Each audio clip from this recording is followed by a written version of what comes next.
have to have something that's pushing you in a direction that's going to be positive. And I don't know if that's looking at your children and saying, man, I want to set an example for them. I don't know if that's looking around and seeing how you currently live and saying, hey, this isn't okay. I don't want to live like this anymore. I don't know if it's staring at the mirror and saying, I'm not okay with the image that's staring back at me. But there has to be something that just makes you go, that makes you want to do something different. Real business owner. Whatever your situation is currently is not your forever situation. That's really what real business owners is, man. Like, we don't care where you come from, where are you going? Our goal and our job is to reduce the mistakes that you have to make or the money that you have to lose. You want to be an entrepreneur, you want to be successful, don't give up. You learn, adjust, and continue to move forward. Welcome back to another episode of the Real Business Owners Podcast with myself, Trevor Cowley. Happy to be with you guys today. Hope you guys are doing well. And again, I apologize in advance if there's anything that's said that hurts your feelings. But at the end of the day, I want to, poke at you in a way that makes you uncomfortable or put you in a situation where you start being a little bit more honest with yourself on things that you could be doing to see progress in your life. I know that you're more than capable of. The problem is we don't ever push ourselves to the threshold of what's possible or what we're capable of. And the average person, when they push themselves to what they're capable of, they'll only hang out there for a day, a week, a month, and then they fall off. Right? We have to operate at our current capabilities for an extended period of time where we go through the discomfort, we go through the pain, it creates a new version of us. And now what used to be uncomfortable for us is the new normal. Then your new capable is something more than what your old capable was. And I don't think that you can conceive what's really possible until you start operating on the outer banks of what's currently possible for the individual that you currently are, right? And so if we're not going out there and we're not pushing ourselves on a day-to-day basis, you're not recreating yourself.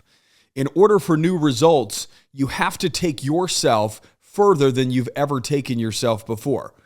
So in other words, you're going to have to experience a discomfort or a pain or some form of misery that you've never experienced. And if you're currently going through something right now that you've never experienced before, and it is uncomfortable, you're dealing with pain, you're wondering why you're doing it, or if you should continue to go forward regardless of the current emotion that you're experiencing, that's a good thing. You're being formed into an individual that's going to be capable of much more than what you're currently capable of. As long as you operate and you continue to operate in that realm, that then becomes your new normal. And then what happens is you start operating on the outer banks of that new normal, or operating on the new threshold of what's possible for the individual that you are now, right? And I'm telling you this because there's things that I'm doing right now that the version of me a year ago, 2 years ago, 3 years ago wouldn't even have thought was possible. And the reason why is because I can only conceive with the information that I have right now what is possible for me. And so therefore I'm biased. I have a record of the past of what I have done and what I haven't done, where I've won, where I've quit and given up. And I'm going to take that information on myself and make a decision on how far I think I could really go. The problem is if you don't have a good history and you don't have a solid record of the past that says, hey, I'm a badass, I'm doing things that other people aren't willing to do, I'm constantly making progress, I'm accomplishing things that I didn't even know that was possible, then of course you're not going to say, man, I can do that too. When you start operating on the outer banks and at that threshold of what's possible for the current version of you, you create a new possible. And when you create a new possible, there's a new possible for that individual. And the idea is to continue to push that threshold to the point where it is uncomfortable. Okay, when I was going to with the goal of running 10 miles a day, 5 miles a day was uncomfortable. How am I ever going to be able to do this? It didn't even seem possible for me, right? When I made my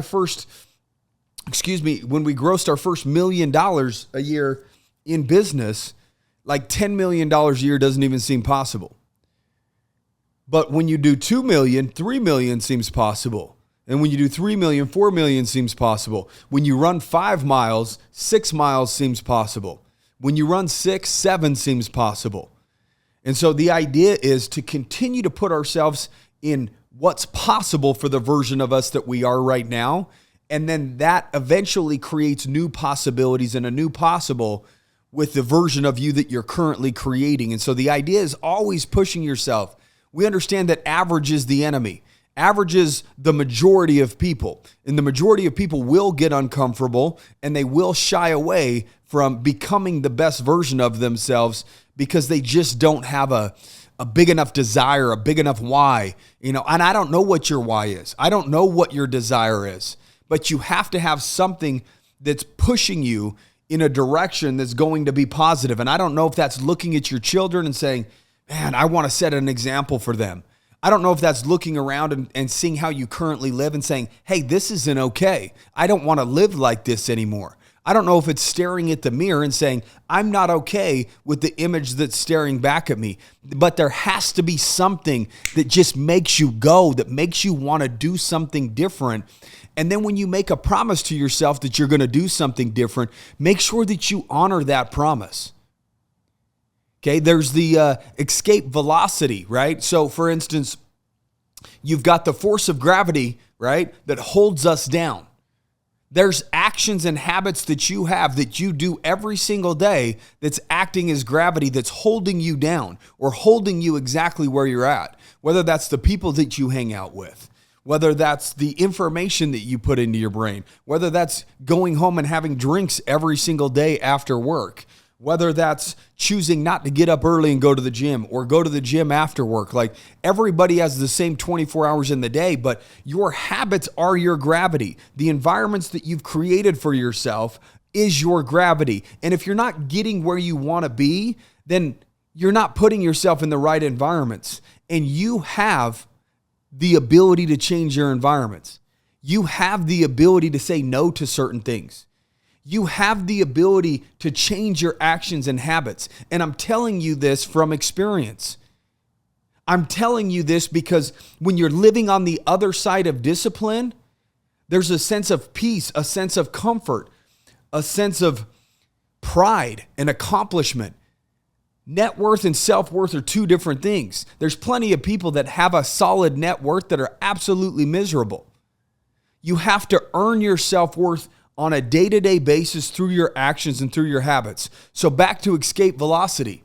You've got the force of gravity that holds something to the ground, okay? Or let's say I'm holding you back. You have to exert more energy and more force than me holding you back in order to move forward. So your actions and your habits right now are the things that are holding you back. And in order to change or escape your current situation, you will have to exert more energy in order to escape that situation, in order to remove those bad habits. But you will not be able to do it unless you have the fuel. And that's where your desire comes in. If you don't have a desire to change, a desire that's so great that you'll go through any pain, that's the difference between me and anybody else or the average individual. I'm willing to suffer more than they are for something that I say that I want. When people talk about what they want, that's all it is talk. When people go out there and discipline themselves and take advantage of the fact that we have the ability to control our day, when they take full advantage of that and execute at a high level with discipline every single day, you'll amaze yourself at the individual that you become, the self-worth that you have, and the things that you're able to start accomplishing. So what's holding you? What's your gravity right now? What's your vice? What's your excuse? What's holding you back from becoming the best version of you? And I'm telling you right now, you have full control over whatever that is. You could choose to ignore it. You could throw yourself into more work and distract you from yourself, from your shortcomings. That's why people that have high net worth have low self-worth. They would rather continue to distract themselves with the work than actually focus on themselves as an individual and develop somebody that actually has self-worth. Self-worth comes down to this: how much time, effort, and energy are you putting into yourself? That's self-worth, right? My net worth would be how much money have I accumulated and put in the bank or to put into assets. So it's the amount of money that determines your net worth. It's the amount of time, energy, and effort that you show yourself on a day-to-day basis how much you care about you. And so if you show yourself that you care about you by investing time, energy, effort into yourself, you will then have self-worth. So just like money is units, right? Your time and your energy for self-worth are units. And if you're not spending any time or energy investing into yourself, then you're not deserving of having self-worth. If you're spending all your time and energy in acquiring money, then of course you're going to have a high net worth. So average is the enemy. And I'm not talking about average just in finances. Just so that you guys understand, most people take their average ass self into a new income bracket and their life really doesn't change that much. The statistic is a third of people that make $250,000 a year still live paycheck to paycheck. And what that tells me is they're taking their same bad habits, the individual that they were when they were making 50 grand a year or 100,000 a year or $150,000 a year, into the individual that's now making $250,000 a year. There's no change except for income. Their actions and their habits are the exact same. You must develop yourself in order to keep the money that you make. Because what's going to happen is if you start making a good amount of money, what you're going to do is you're going to spend your way into a feeling because you don't feel good about yourself, and you need to buy things that are outside of you in order to make you feel a certain way about yourself, which are very short-lived emotions or dopamine hits. So if you're playing for keeps, that means that you're willing to put in work every single day and give yourself a record of the past mentally that says, I care enough about me in order to spend time and energy and effort on myself in developing me in order to feel good in my body and mind. And if you're not doing that, then again, you're not deserving of having self-worth. You can't want something or feel deserving of something that you've yet to earn. And I think that that's part of the problem when it comes to business is burnout mode happens when what? When you want to be further than where you currently are. And when you expect a result outside of the result that you currently have. So if you're expecting a result that you're not currently experiencing, or you expect yourself to be further along down the road and you're not, you're going to start feeling burnout because you're creating improper expectations for where you should be or what you should be receiving. You haven't earned it yet. So are you just doing it for some result so that you could feel good about yourself that you accomplished this thing? Or are you doing it because you know that this is going to put you and your family in a position to be financially successful, financially secure? And if you're doing it for the right reasons, you're okay waiting 5 years, 10 years, 15 years. You didn't start a business in order to get rich in 2 years. But for whatever reason, in 2, 3, 4, 5 years, we get frustrated. We just don't think that we're doing it right. We've said it before, winning doesn't feel like winning. Winning feels like discomfort. It feels like pain. Now, the result eventually shows up and you believe that that is winning. When in reality, the result showed up after an extended period of time of living in the process that created a version of you that was then deserving of the result. And now you receive the result. Now, if you expedite that process and you start receiving money, maybe outside of the time frame that you maybe should have, what's going to happen is you're going to, again, spend your way to try to find self-worth. When you're playing the long game and it's taking a while to get where you want to go, you appreciate the result that much more and you don't want to squander it. This is why you see athletes that come up and they have $50 million and or $100 million made over the course of their career, and then they're broke 5 years by the time they retire. Why is that? Their net worth was much greater than their self-worth. And they took the money that they were making in a short period of time and they tried to buy their way into a feeling of self-worth. I believe one of the biggest things that you need to do as an individual is focus on you and focus on your self-worth. Because guess what? When your belief increases, so do your actions. And when your actions increase, so do the results. And when the results start increasing, it justifies what you had to go through to get there. And then you start falling in love with the process and you realized, okay, so you're telling me through this discomfort, I started to receive a result which increased my belief. And now that my belief has increased, my actions are increasing. Therefore, I want to go back to this spot, in other words, discomfort, in order to continue to see growth. And when you've stayed in discomfort long enough, you start calling it home. When you stay in discomfort long enough, you start seeing results. When you stay in discomfort long enough, you realize that the discomfort and the lessons that you learn with inside that period are far more valuable than the results that you receive. Therefore, you want to stay in that form of discomfort. I'm not saying that you won't have hard days, but the fact is you want a result that only 1% of humans ever receive. That means you're going to have to go through a process, a discomfort that 99% of people can't handle. But then when you're going through discomfort, you question it. When in reality, you should say, aha, this is the moment where most people quit. This is where they fall off. And getting through this is going to get me to that 1% that I said I wanted. You're either willing to do what it takes regardless, or you're going to succumb to an emotion that's temporary. That's it. There's no other. This is black and white. You will go through so many emotions and you will go through so much pain and you will go through so much discomfort. And if you're not currently experiencing that, then you're not pushing hard enough. You probably go to the gym, still get your 3 sets of 10. It's not hard for you anymore.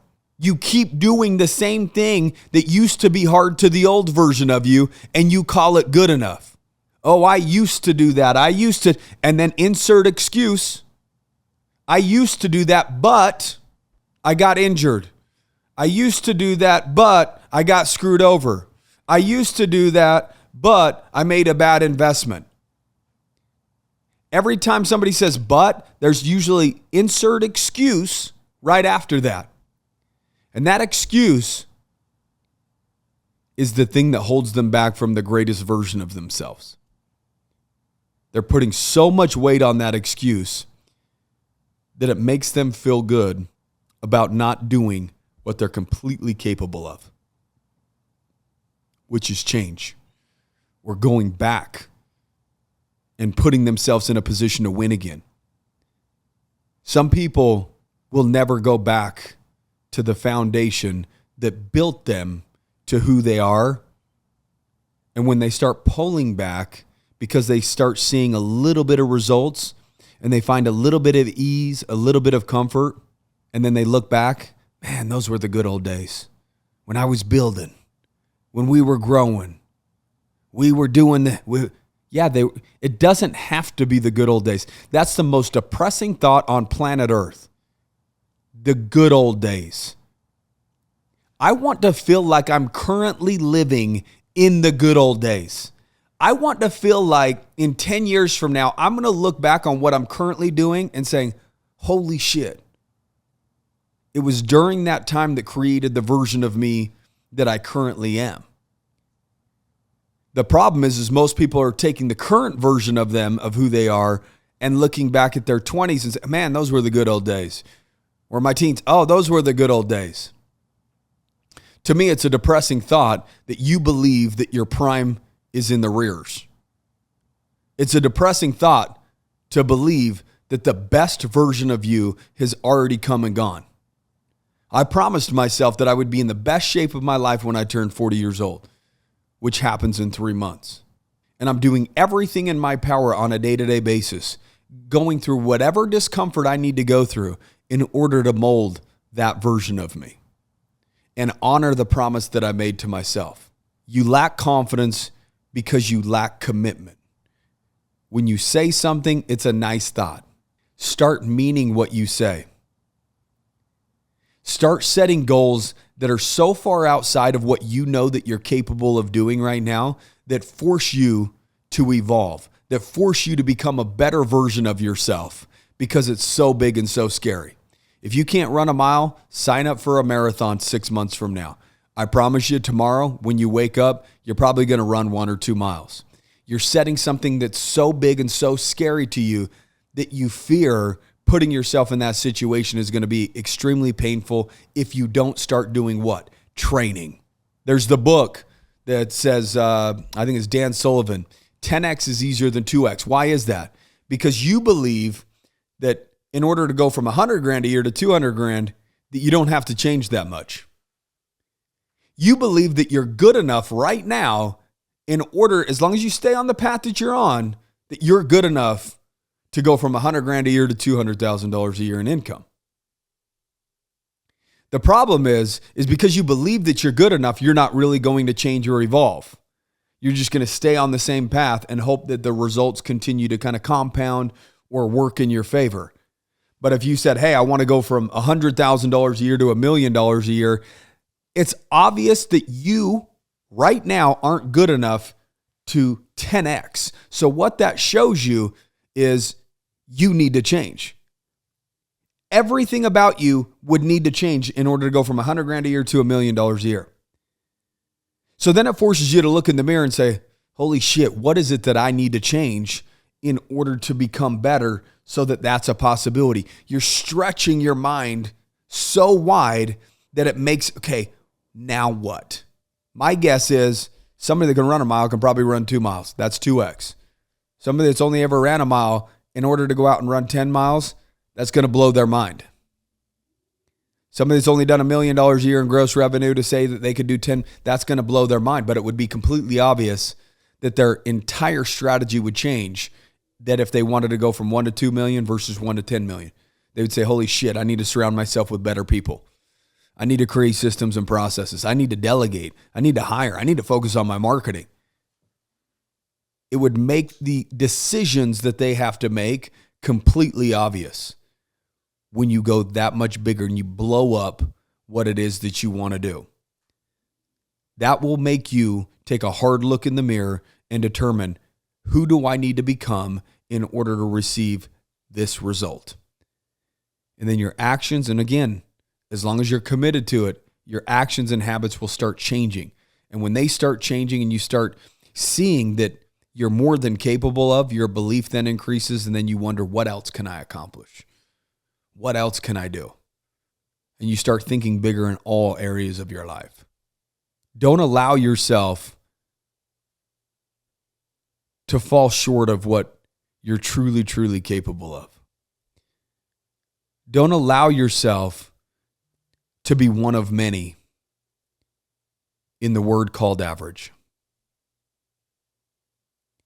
Do everything that you can to honor you, your family, God, and anybody else in your environment by waking up every single day and going through a little bit discomfort and extract every ounce of potential that exists in your body. And when you do that, you'll be proud. You'll have self-worth. And when you're proud of yourself and when you have self-worth, your net worth by default starts to increase because you now believe that you're worthy of more. And you wonder where else in life you can make changes to receive more so that you can impact more. The game is a little backwards. We chase the money and we hope we get self-worth. When in reality, if you get self-worth, I don't believe that you're going to accept average or mediocre. If you have high self-worth, your belief is going to say, dude, what are you doing? You're worth so much more. And then guess what happens? Your eyes start seeing opportunities because you have a belief that you're worth more. And when you start seeing those opportunities, you're far more capable of taking advantage of them because you believe that you're worthy of it. And you'll bet on you. Why? Because you have a record of the past that you're willing to go through discomfort. That's why you're going to be willing to bet on you. I hope this podcast hit home. I hope it makes you want to become a better version of you. I try to throw a bunch of words in a podcast in order to unlock that thing in you that makes you believe in yourself, that makes you understand human possibility, human potential, and how infinite it is, how great it is, and how it's up to us to extract it through our daily actions, through our disciplines. And when you do that, that's a life well lived. Love you all. Appreciate you all. If you guys are interested in an environment that's of growth, go to joinrbo.com. We are about to open up the inner circle. And, it would be an absolute honor to share space with an individual that believes that they're capable of more and that wants to extract every ounce of potential that they have. Share the podcast. Please, guys, review the podcast. I don't ask for much. Please review the podcast. Leave the reviews. It does help us a ton. Share the show. Other than that, keep kicking ass. As always, see you next week.